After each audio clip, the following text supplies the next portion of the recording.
I'm Niki Christoff, and welcome to Teched Up. I'm stoked to be back in person in the studio with today's guest, former Congressman and presidential candidate John Delaney, now the founder and executive chairman of Forbright Bank. Like me, John's an unabashed optimist, an unapologetic Washington superfan, and he believes in the positive power of tech. We're doing the most in this episode, from covering bipartisanship and AI policy to TikTok and gas stoves, not to mention the call to serve our country. Good morning. Today in the Teched Up studio, we have John Delaney, former Congressman. Welcome. So great to be here. Thanks for having me, Niki. I want to talk about you, your bio. You've run for president, which not everybody can say, not That's that many true. People. You ran on a radical platform, in my opinion. Of being normal. I know, of reaching across the aisle. People were like, this guy's nuts. You ran truly on a bipartisan sort of concept, and that marked your time in Congress. So my thought was we'd talk a little bit about your career, how you ended up in Congress, and what you're doing now, and how the private sector can maybe help solve some tech solutions if we think there might be some sand in the gears over on Capitol Hill. So we'll start with you. You're from Jersey. I'm from Jersey. Somewhere in the swamps of Jersey, as Mr. Springsteen says. Yeah, I'm from North Jersey, Bergen County, a little town called Woodridge, which is right next to what was Giants Stadium. Okay. Grew up in a blue-collar family. My dad was an electrician. So that kind of life. Okay, that kind of life. And then what took you from there to the halls of Congress? Well, so after college, I went to college in New York at Columbia. I came down to go to law school, where the best thing that could have ever happened to me happened. I met my wife.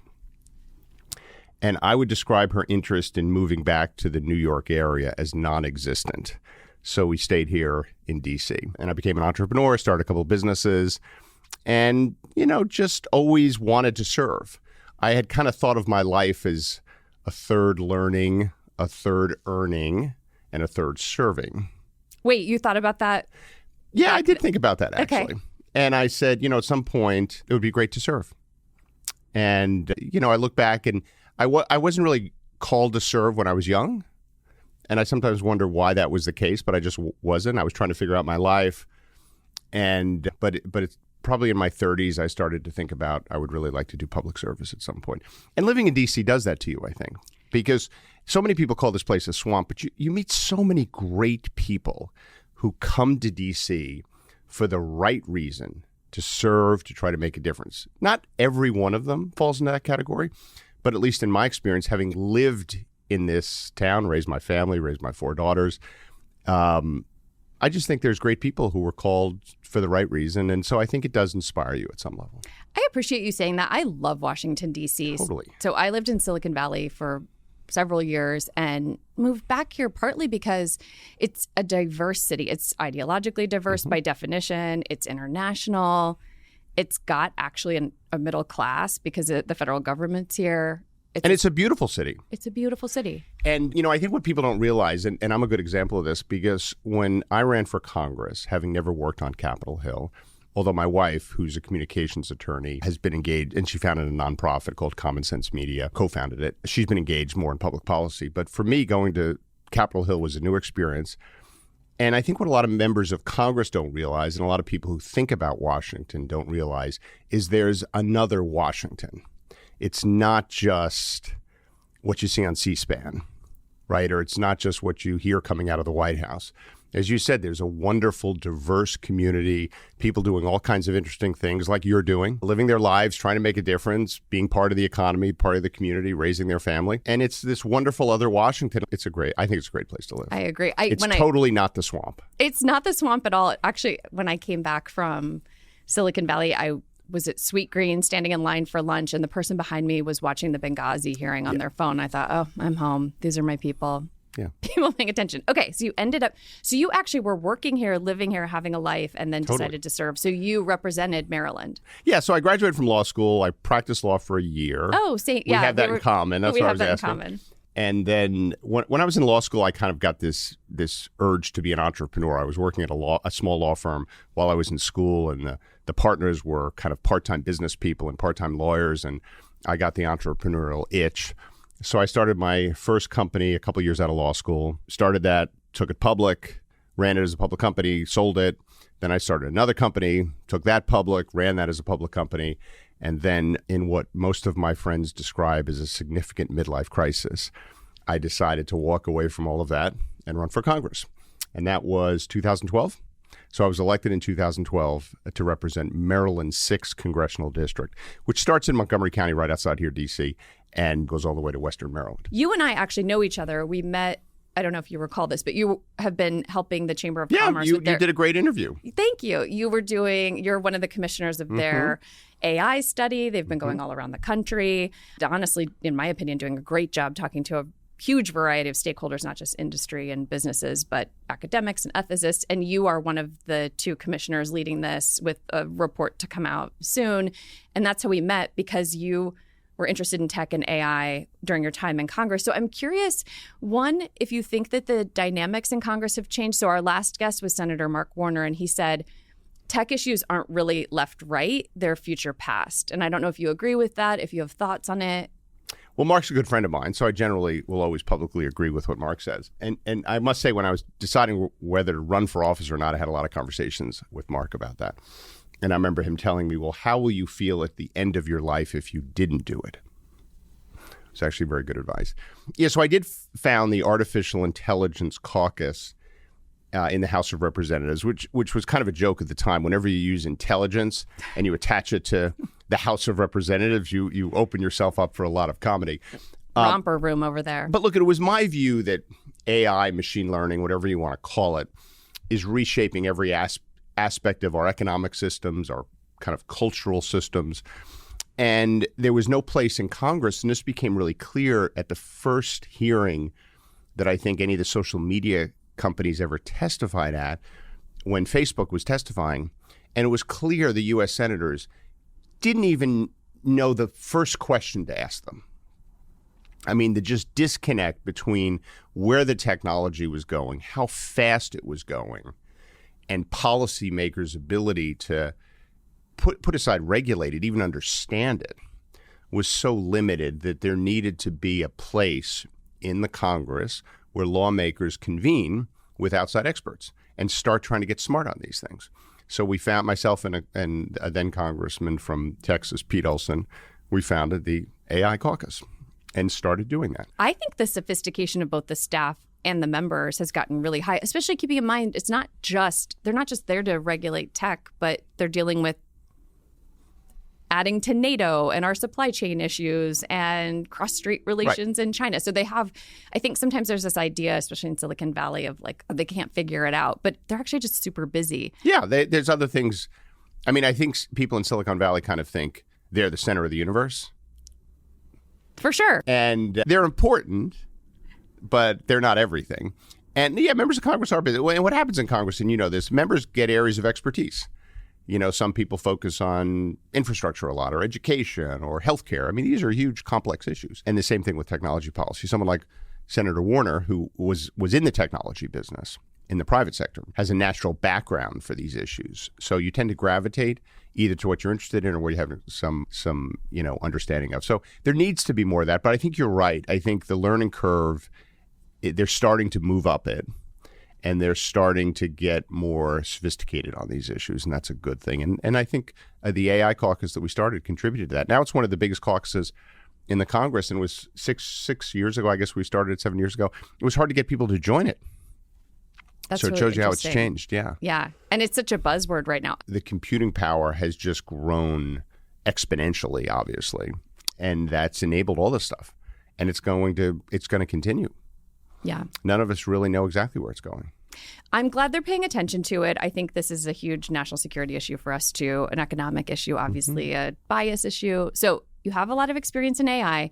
Quickly, if you look at, and I'm not asking you to look as a fortune teller, but if there were something you would like to see this Congress focus on from a tech policy perspective, what do you think, at least is a place they might find agreement or could get something real done? Well, there's obviously so many things they can do, but you frame the question in a way where what's the art of the possible. So I do think privacy, particularly focused on kids. I think there's an opportunity for a lot of bipartisan agreement there. I mean, we have a mental health crisis in this country. We see a lot of young people completely addicted to their devices entirely.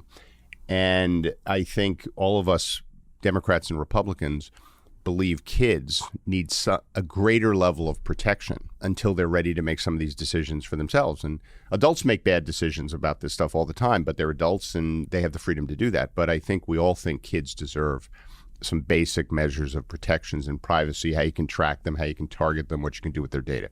So I tend to think that's a big bipartisan issue. I do think antitrust, there's an opportunity. And it's broader. I mean, it's not just in technology, but it's in agriculture and a whole bunch of other industries. I mean, our antitrust laws are about 100 years old. You know, the Sherman and the Clayton Act? You remember from law school? Yeah, I remember, despite my limited... Those were basically designed for what was considered kind of horizontal integration. And right now we have all this vertical integration. So we don't really have the antitrust framework to deal with that in technology and ag and other areas. So I think there's opportunities for agreement there. I think the president made a compelling pitch in the Wall Street Journal about a week ago in his op-ed when he talked about Section 230 needing to be updated, which I personally agree with. It's so hard, though. I know. I'm not sure there's as much bipartisan support for that. But I think antitrust and I think privacy are some real opportunities for this Congress to get some things done. I like that you led with kids. I don't have kids, but it doesn't mean I'm not concerned about them. And you mentioned, which I didn't know till just a few minutes ago, that your wife was one of the founders of Common Sense Media. Yeah, the real founder was a guy named Jim Steyer. He was the kind of lead, but she was on the early team. And he wrote a book called The Other Parent. And he wrote this book 20 years ago. And what it said is, and again, this is 20 years ago, that kids spend more time with the media than they do with their parents and teachers combined. And the parents and teachers were completely ill-equipped to help their kids navigate the media. And that's only gotten worse. It's gotten worse. And actually, one of my big sort of bugaboos is TikTok and the content that's pushed to kids. And I think parents don't even know what's on it. They have no idea. Yeah. I mean, you know, when we have I mean, I have 4 kids. When you have a problem, I mean, 3 of them are out of the house now, but when you have a problem with your technology, as an adult, you ask your kids. Right? They've all got their fake Insta, their Finsta accounts. No one really knows. Yeah. I was with my 15-year-old in an Uber the other day, and I was like, I want to add another stop. How do I do that? And I'm looking at my thing. She grabs my phone, does it instantly. You know, that's kind of where we are. So I think, I don't think we have any idea what's going on with kids with respect to technology. Addiction, its contribution to mental health, depression, anxiety, all these things. So I just think there's a lot of opportunity for Democrats and Republicans to come together and protect kids within the technology space. And obviously AI and machine learning, what we started with, all makes that stuff more powerful. And so the urgency around this issue, I think, is acute right now. Yeah. And to your point, I mean, I'm an adult, obviously, who my brain was formed without any real electronic. I think I had Prodigy on like a computer in my senior year of high school. And I have trouble. I have one of those K-safe, those kitchen safe things that you like stick your phone into and lock it away from yourself. Right. And like, I have to do that. And I didn't even grow up with my brain on these. Well, the thing devices that I think was the most shocking to a lot of Americans, this was exposed several years ago when it became clear, because they did a lot of surveys of this, none of the executives of the technology companies allow their kids to use any of these things. They do not. There are whole schools in Silicon Valley where they use no electronics. That's right. So if the people creating these tools, who have the best insights into them, have decided that they're not appropriate for their kids at different developmental stages from a cognitive perspective, the fact that we don't regulate it for all the other children out there is, I think, immoral. So I will say this. I am a tech apologist in many ways. So with kids, I'm with you. I don't know about antitrust necessarily, but I definitely think that parents need more control and transparency. And I need more control over my privacy. I feel like it's extracted from me. And yet I still always try to keep in mind some of the magical things. Like, I cannot believe I was out here stumbling around without a cell phone or, you know, Google Maps or Apple Maps. Yeah. So there are still magical things. And I sometimes think we get so down on social media that we forget the sort of extraordinary parts of it. And yet. And I'm not, you know, look I think the facts favor the optimist. I think technological improvement by any measure has improved the condition of humanity across time, full stop. And it's doing that as we speak today. There's no question about it. So I don't think we want to be Luddites, right? We don't want to be turning the world back to a world that we thought was better when it actually wasn't. If you look at poverty, child labor, you know, infant mortality, all these key metrics of the quality of the human condition have improved dramatically through technological innovation. and interconnections. So we want that to continue. But that doesn't mean this notion, and I think this did happen a little too much with crypto, where people would say, well, regulation will stifle innovation. That is used as a tool or a weapon to prevent even the most common sense basic things we need to do. Too much regulation definitely stifles innovation, but there's a balance. And some of these issues, I think, need to be addressed. Yeah. And you can't necessarily future-proof because we don't know what it's going to look like. Yeah. So when we're using 100-year-old antitrust laws. Yeah, exactly. I mean, look if you think about our antitrust laws, if you think about a street corner, it was designed so that one grocery store couldn't own all the grocery stores on every street corner, right? It was all horizontal, right? We don't want people to control markets. But now it's all vertical. The integration of these businesses. It's happening in agriculture with, controlling the seed distribution. And, if you look at the price farmers get for their crops and how much margin they lose, it's clearly because we've allowed too much consolidation in the ag business. If you look at technology, we've seen the big technology companies. Again, I'm not walking around anti the big technology companies, but their power over some new players in the business and their ability to prevent them from getting on their feet because of all the control they have in markets, I think, is troubling. And worth looking at. Totally. Okay, so this is a good segue because we're talking about what Congress can do and regulations. Mm-hmm. I'm sort of bearish on, I think there's a lot of things happening in the agency that, in my opinion, should go through Congress. Mm-hmm. But let's talk about the private sector. It always should go through Congress. It should always go through Congress. Right. This drives me totally The problem bananas. with our country, in a nutshell, yes, tell me. is because Congress has been so dysfunctional, the courts and the executive branch have become too powerful. Yes, and if you write a law with a pen, it can be undone with a Sharpie. Yeah. That's a fact. I know, but I really do just have to believe at least on some of these things, and maybe that's why I'm focused on kids. Like there have to be some places we can carve out agreement. And I will say this for Congress this year, they got a lot done, including the CHIPS Act, which was a great step forward. I think I ran for president. Oh, yes. Tell us about your run for president. I thought I'd throw that in there. Please do. It obviously wasn't very successful. But it takes a lot to run in all seriousness. And, I in some ways I ran on the way Biden's governing, which is why I've been such a huge supporter of how he's done as president. The kind of things I called for is that your state, when you inaugurated, you would announce a 100-day agenda that it would include only bipartisan legislation that is sitting in the Congress, ready to be acted on. I mean, we needed some restoration of this notion that the two sides can actually find common ground and get things done. And I think on the infrastructure bill, and I think on the CHIPS Act, those were great examples of that. These are transformative pieces of legislation that will position the country to be successful economically in the next several decades. And they were done on a bipartisan basis. I'm also a big fan of the Inflation Reduction Act, which really doesn't have a lot to do with inflation, but it has a heck of a lot to do with climate, which wasn't bipartisan, but I still thought it was transformative. If you name a climate bill the Inflation Reduction Act, you have a better chance of it passing. Listen, it is what it is. Welcome to Washington. That's right. So, okay, let's talk climate for a minute. What you're doing now for a living, what you're excited about. Sure. You're back in the private sector. Well, I do think, the climate situation, and if you look at the data that's coming out, is really urgent. And I think it's a national security issue. I think it's an economic prosperity issue. I think it cuts across all aspects of our life. And I'm really happy the government has finally done something with good public policy, the Inflation Reduction Act. But I think the private sector ultimately has to lead. And you're seeing it. You're seeing tremendous innovation. You're seeing the convergence of consumer sentiment. Right now, 50% of American consumers consider sustainability when they make a purchasing decision. So every single company in the United States, whether they believe in climate change or not, is paying attention to the fact that 50% of consumers consider it when they make a purchase decision. And what I did is I started a bank, a very traditional, regulated financial institution that is mission aligned around decarbonization and sustainability. And what that means is 50% of our assets will be directly linked to financing decarbonization or sustainability. And so if people want to bank with a bank that's doing that stuff, we want them to bank with Forbright, which is the name of the bank. We'll drop it in the show notes. I'm going to drop it in the show. We'll drop it's Forbright in case you missed it.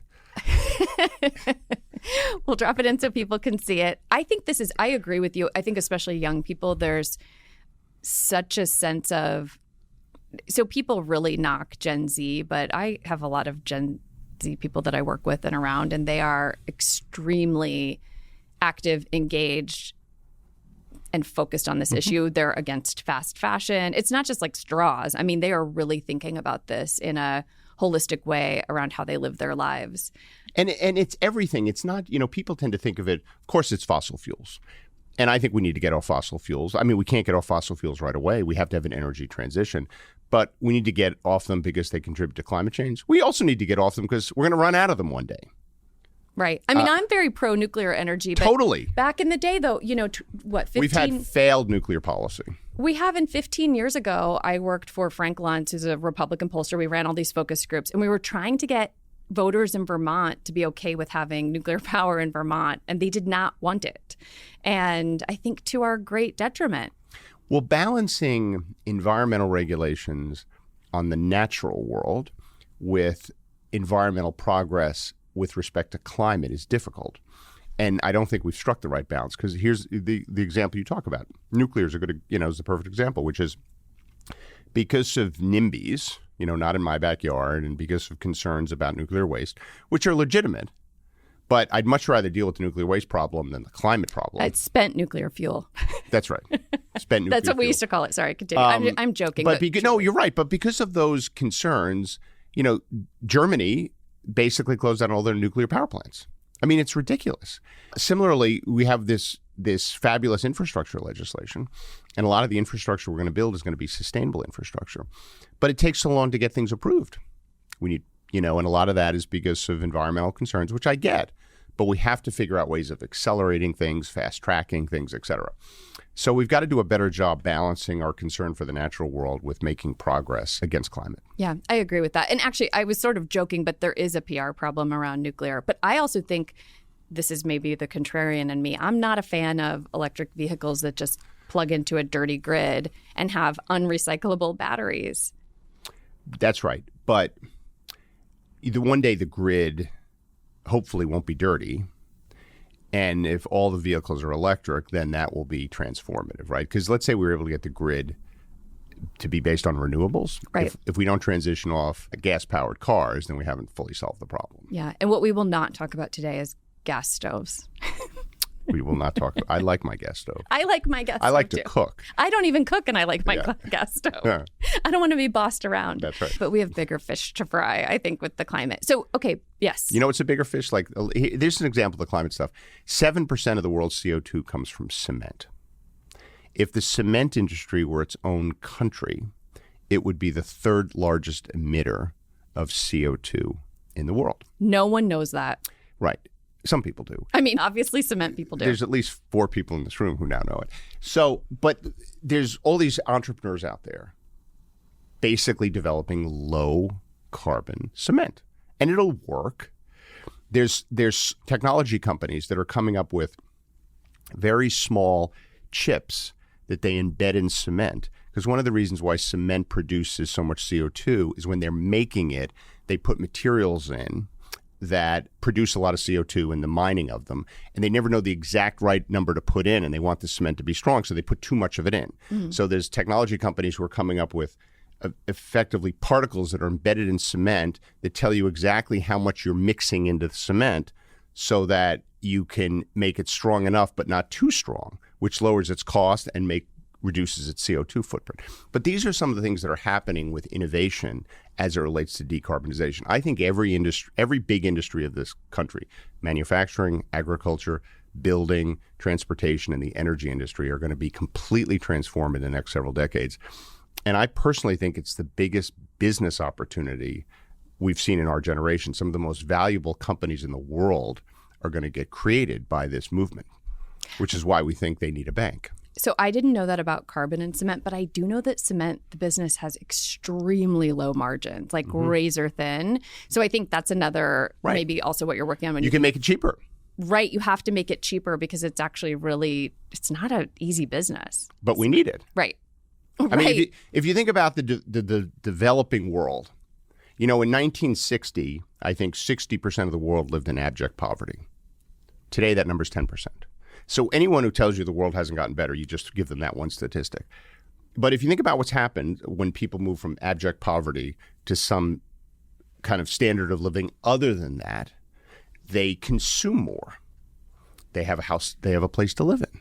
They may actually take transportation. Do you see what I mean? So if we ultimately want to move people up out of poverty, we're going to have to continue to build the world.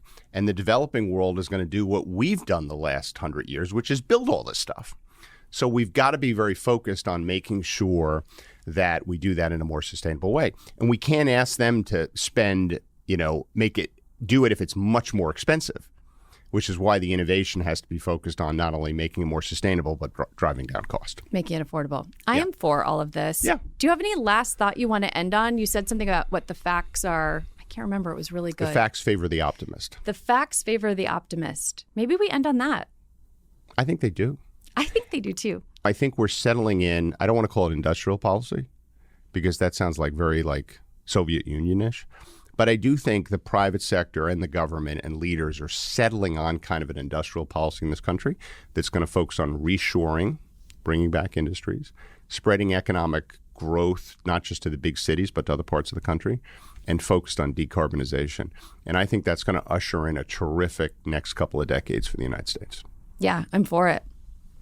Thank you for coming on. I really appreciate it. Me. This is very interesting. Yeah, it was good. It's a good conversation.